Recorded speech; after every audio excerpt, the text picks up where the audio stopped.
저들 병문 하루에 해줘 자리.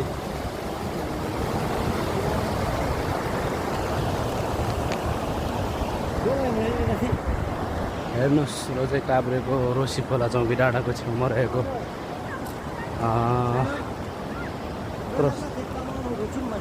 Crusher भएको ठाउँ हो यो चाहिँ।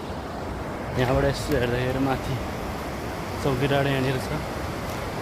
यहाँबाट लगभग 200 मिटर जति बाटो छ होइन। हेर्नुहोस् गाह्रो छ। रोसी खोला अझै यत्रो छ, घटेकै छैन।